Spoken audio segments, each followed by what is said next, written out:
আসসালামু আলাইকুম ওরহমতুল্লাহি ওবরকাতুহ। আরশের ছায়া কারা পাবে? আমার ভাইরা, ন্যায় বিচারককে মহান আল্লাহ সর্বাগ্রে আরশের ছায়া জায়গা দেবেন। জুন মাসে তাপমাত্রা থাকে ৩৫ ডিগ্রি। অনেকের ঘরে গাড়িতে এসি চালু থাকে, তবু কেমন হাঁসফাঁস লাগে। সূর্য পৃথিবী থেকে ৯,৩০,০০,০০০ মাইল দূরে থাকে, তবু ৩৫ ডিগ্রি তাপমাত্রায় জীবন অতিষ্ঠ হয়ে ওঠে। রোজ কিয়ামতের সূর্য যখন মাথার ১ মাইল উপরে থাকবে, তখন মানুষ কিভাবে সহ্য করবে? হাশরের ময়দানে নগ্ন দেহে নগ্ন পায়ে মানুষ অবস্থান করবে। সেই বিশাল ময়দানে আরশের ছায়া ব্যতীত অন্য কোনো ছায়া থাকবে না। আল্লাহর পক্ষ থেকে হাশরের ময়দানে এক সময় ঘোষণা করা হবে, কিছু লোককে আরশের ছায়ায় জায়গা দেয়া হবে। তারপর মহান আল্লাহ সর্বপ্রথম ন্যায়পরায়ণ শাসককে ডাকবেন। ওলি, গাউস, কুতুব, শহীদ, আবদাল এদের পরে ডাকা হবে। প্রথমে ন্যায়পরায়ণ শাসককে ডাকা হবে। হাদিসে রয়েছে, কিয়ামতের দিন মহান আল্লাহ এমন এক ব্যক্তিকে ডাকবেন যাকে দুনিয়ায় সবচেয়ে দুঃখ কষ্টের মধ্যে রেখেছিলেন। তারপর ফেরেশতাদের বলবেন, তাকে একবার জান্নাত দেখিয়ে আনো। তারপর তাকে আল্লাহর সামনে হাজির করে বলা হবে, তুমি কি দুনিয়ায় দুঃখ কষ্ট ভোগ করেছ? সে বলবে, হে আল্লাহ, আপনার সম্মানের শপথ, আমি দুনিয়ার জীবনে কোনো দুঃখ কষ্ট ভোগ করিনি। তারপর দুনিয়ার জীবনের সবচেয়ে সুখে শান্তিতে আরামে আনন্দে থাকা এক ব্যক্তিকে দোজখ দেখিয়ে আনতে বলা হবে। দোজখ দেখিয়ে আনার পর তাকে বলা হবে, তুমি কি কখনো সুখ আনন্দ ভোগ করেছ? সে বলবে, হে আল্লাহ, তোমার সম্মানের শপথ, দুনিয়ার জীবনে আমি কোনো রকমের সুখ শান্তি ভোগ করিনি। হযরত আবু বকর রাদিয়াল্লাহু আনহু তার এক ভাষণে বলেছেন, সেই দুঃখ কষ্ট কোনো দুঃখ কষ্ট নয় যার পরে জান্নাত রয়েছে। সেই সুখ আনন্দ কোনো সুখ আনন্দ নয় যার পরিণামে জাহান্নাম রয়েছে। জান্নাতে ৬০ মাইল দৈর্ঘ্যের ৬০ মাইল প্রস্থের একটি ভবন রয়েছে একজন জান্নাতের জন্য। সেই ভবনের কোনো দরজা নেই। জান্নাতি সেই প্রাসাদে যখন প্রবেশ করতে ইচ্ছা করবে, তখন দরজা তৈরি হবে। ভেতরে প্রবেশ করার পর জান্নাতি দেখতে পাবে সুন্দরী জান্নাতি স্ত্রীগণ তার জন্য অপেক্ষমান। কোরআনে বলা হয়েছে, লামিয়াত মিসহুন্না ইনসুন ক্বাবলাহুম ওয়ালা জান, অর্থাৎ কোনো মানুষ বা জিন সেই সকল হুরকে স্পর্শ করেনি। জান্নাতের হুরদের মেশক, আম্বর, জাফরান এবং কাফর দিয়ে সৃষ্টি করা হয়েছে। দুনিয়ায় আবে হায়াত থাকার কথা যারা বলে, তারা সত্য কথা বলেন না। আবে হায়াত রয়েছে শুধু জান্নাতে। জান্নাতের হুরদের সৌন্দর্য দেখে যদি পরকালের মৃত্যু থাকতো, তবে মানুষ বিস্ময়ে অভিভূত হয়ে মরে যেত। কিন্তু জান্নাতে জাহান্নামে কারো মৃত্যু হবে না। জান্নাতের হুরগণ নিজ নিজ স্বামীকে ভালোবাসবে। জান্নাতে লাইবা নামের একজন হুর রয়েছে। তার ঘাড়ে অপর বর্ণনায় ২ চোখের মাঝখানে লেখা রয়েছে, কেউ যদি আমাকে পেতে চায়, তবে আমার মনিবকে খুশি করে যেন আসে, আমার প্রতিপালকের আদেশ নিষেধ যেন মেনে আসে। কোরআনে আল্লাহ বলেছেন, তোমরা নিজেকে এবং নিজের পরিবারকে দোজখের আগুন থেকে রক্ষা করো। পরিবার পরিজনকে ক্ষুধা, তৃষ্ণা, শীত, গ্রীষ্ম থেকে রক্ষা করা প্রত্যেক অভিভাবকের কর্তব্য। কিন্তু কোরআনে আল্লাহ বলেছেন, নিজেকে এবং পরিবারকে দোজখের আগুন থেকে রক্ষা করা হয়। ওয়াকুদুহান নাস ওয়াল হিজারা, যে আগুনের ইন্ধন হচ্ছে মানুষ এবং পাথর। আমার ভাইরা, আজ মানুষের মধ্যে দরদের পরিচয় পাওয়া যায় না। নিজেকে আমরা মুসলমান হিসেবে দাবি করি, কিন্তু অন্তরের মধ্যে দুনিয়ার আকর্ষণ। আল্লাহ ঘর থেকে বের করেছেন, দোকান থেকে বের করেছেন, অফিস থেকে বের করেছেন, কাপড় পাক করেছেন, শরীর পাক করেছেন, তারপর তার ঘরে এনে হাজির করেছেন। তারপর আল্লাহ বলেছেন, হে আমার বান্দাগণ, এবার তো আমার কাছে এসেছ, এবার আমার সঙ্গে কথা বলো। নামাজের মধ্যে তোমার এবং আমার মধ্যে কথা হবে। নামাজ তোমার সঙ্গে আমাকে জুড়ে দেবে। তবে নবীওয়ালা দরদ থাকতে হবে। মুসলমানদের কষ্টে আজ নবীওয়ালা দরদ পাওয়া যায় না। এ কারণে নামাজে দাঁড়িয়ে মুসলমান দোকানের কথা ভাবে, নামাজের মধ্যে ব্যবসায়ের লাভ লোকসানের হিসাব করে। আল্লাহ ঘর থেকে বের করে মসজিদে এনেছেন, কিন্তু মন মগজে দুনিয়া আচ্ছন্ন। সেখানে আল্লাহ নেই, রাসূল নেই। আমার ভাইরা, আমরা আল্লাহকে মেনে চলার জজবায় বেঁচে আছি। আমাদের মনে অন্য কোনো আবেগ নেই, অন্য কোনো জজবা নেই।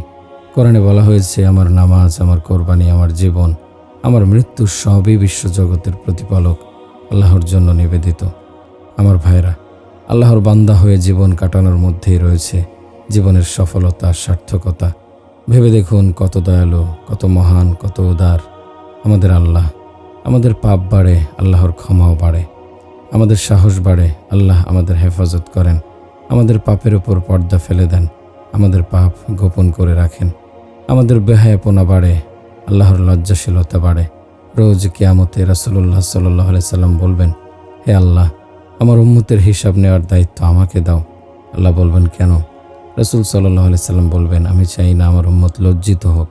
আল্লাহ বলবেন, আমি পর্দার আড়ালে একাকী তাদের হিসাব নেব। ক্যালিফোর্নিয়ার আরব দেশের এক যুবক পথের পাশে দাঁড়িয়েছিল। যুবকের পরিধানে ছিল কুর্তা, পায়জামা এবং পাগড়ি। একসময় একজন খ্রিস্টান মেয়ে এসে বলল, তোমার পোশাকটি তো বেশ সুন্দর। যুবক বলল, এটা আমাদের নবীর পোশাক। মেয়ে বলল, অন্য মুসলিমদের এই পোশাক পরিধান করতে দেখা যায় না কেন? যুবক বলল, এটা তাদের উদাসীনতা। মেয়েটি ইসলাম সম্পর্কে যুবকের নিকট জানতে চাইল।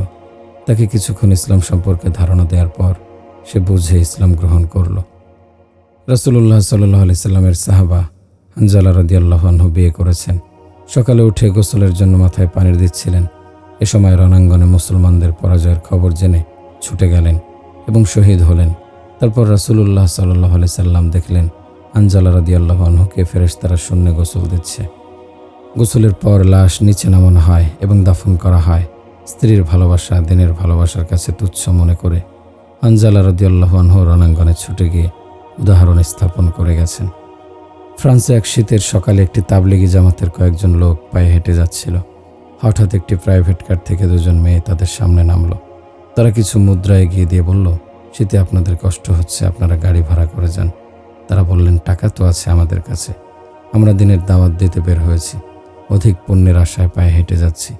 দুটি মেয়ে ধারণা করল তাবলিগি জামাতের লোকেরা নবী। তারা বোঝালেন, আমরা নবী নই, নবীর প্রতিনিধি। নবী বলেছেন, যারা অনুপস্থিত তাদের নিকট যেন ইসলামের বাণী পৌঁছে দেওয়া হয়। সব কথা শুনে মুগ্ধ হয়ে দুজন খ্রিস্টান মেয়ে ইসলাম গ্রহণ করল।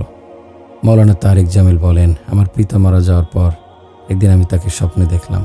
তাকে ভীত মনে হলো। আমি কারণ জানতে চাই। তিনি বললেন, আখেরাতের সাপ বড়ই খতরনাক। আমি জিজ্ঞাসা করলাম, আপনার সঙ্গে কেমন ব্যবহার করা হয়েছে? তিনি বললেন, আমাকে হেফাজত করা হয়েছে, তবে আখেরাতের সাপ বড়ই খতরনাক। জাহান্নামের সাপ বিচ্ছুর মরণ হবে না। সেখানকার এক একটি বিচ্ছু দুনিয়ার খচ্চরের মতো বড়। একটি বিচ্ছু একবার কাউকে দংশন করলে 40 বছর পর্যন্ত একবারের দংশনের যন্ত্রণা থাকবে। হযরত খাব্বাব রাদিয়াল্লাহু আনহুকে ফাঁসি দেওয়ার জন্য শূন্যে ঝুলানো হলো। খাব্বাব রাদিয়াল্লাহু আনহু এই কবিতা আবৃত্তি করলেন, হে আবু সুফিয়ান, তুমি তো ধোঁকার মধ্যে পড়ে আছো। আমি সব কিছু ত্যাগ করতে রাজি, কিন্তু কালেমা ত্যাগ করতে পারবো না। আমার চোখে যে অশ্রু, এ অশ্রু মৃত্যুর ভয়ে নয়, জাহান্নামের ভয়ে। জীবন চলে যাবে, কিন্তু আমি আল্লাহ এবং রাসূল সাল্লাল্লাহু আলাইহি সাল্লামকে ত্যাগ করতে পারবো না। ফাঁসির রশি গলায় পড়ানোর পূর্ব মুহূর্তে খাব্বাব রাদিয়াল্লাহু আনহু রাসূল সাল্লাল্লাহু আলাইহি সাল্লামের প্রতি সালাম প্রেরণ করেন।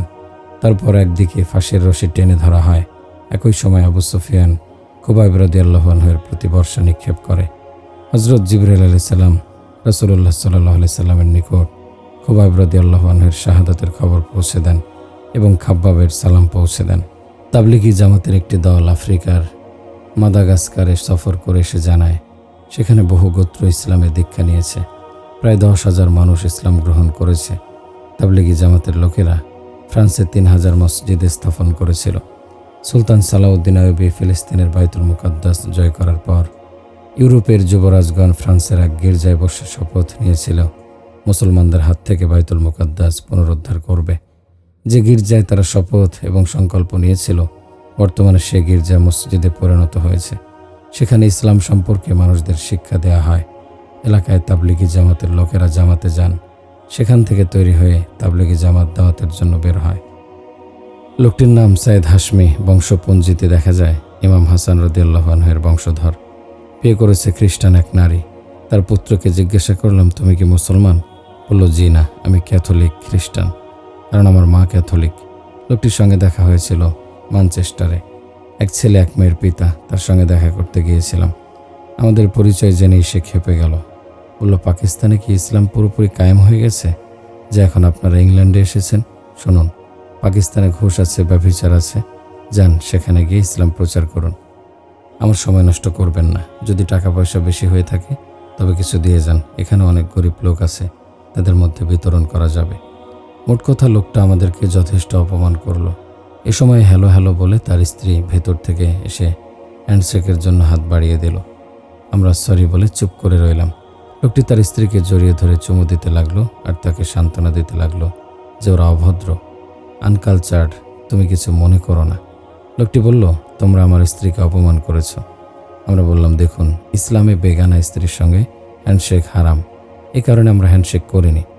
2 দিন পর তাকে ফোন করে আমরা যে মসজিদে ছিলাম সেখানে তাকে লাঞ্চের দাওয়াত দিলাম। রাজি হলো, তবে বলল তাকে যেন নিয়ে যাই। নিয়ে আসা হলো। লাঞ্চের আগে সে বয়ান শুনল, খাবার খেয়ে সন্তুষ্টি প্রকাশ করলো। মসজিদে আসার পর তার সারা দেহে যেসব অলংকার দেখেছিলাম সেসবের মূল্য হবে কমপক্ষে 20 লাখ টাকা। শুধু সোনা নয়, হীরা জহরত ছিল। তাকে তার বাড়িতে পৌঁছে দিতে গেলাম। সে বলল, 27 বছর পর মসজিদে পা রেখেছি। জুমা, ঈদ, অন্যান্য সব নামাজের কথাই আমি তো ভুলেই গেছি। মনে মনে বললাম, ইমানের জাগরণ শুরু হয়েছে। 2 দিন পর পর আরও 2 বার তাকে লাঞ্চে নিয়ে এলাম। তৃতীয়বার বলল, 3 দিনের জন্য আমার নাম লিখুন। পরদিন সকালে বাসা থেকে আমাকে মোবাইলে জানালো, তোমরা আমাকে কি জাদু করেছ? আমার মুখে সারাক্ষণ কালেমা উচ্চারিত হচ্ছে। আমার কি হয়েছে? আমি বললাম, ইমান জিন্দা হয়েছে। 3 দিন সময় লাগানোর সময় তার কান্নায় আমাদেরও কান্না পেয়ে যেত। পরবর্তীকালে চিঠিতে তার সঙ্গে যোগাযোগ হতো। সে লিখেছে, তাবলিগে 3 দিন যাওয়ার পর থেকে আমি কখনো তাহাজ্জুদ নামাজও বাদ দেইনি, রোজা নামাজ কাজা করিনি। পাকিস্তানে এসে 27 বছরের জাকাত হিসাব করে দিয়ে গেছে। এক চিঠিতে আমাকে লিখেছে, আপনি ইংল্যান্ডে চলে আসুন, এখানে আসা যাওয়া থাকা খাওয়া সব ব্যয় আমি বহন করব।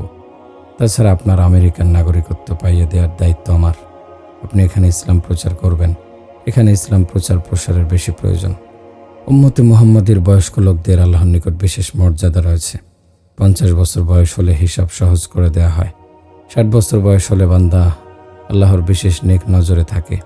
70 বছর বয়স হলে আল্লাহ বলেন, আমি এবং আমার ফেরেশতাগণ ইমানদার মুসলমানকে ভালোবাসি।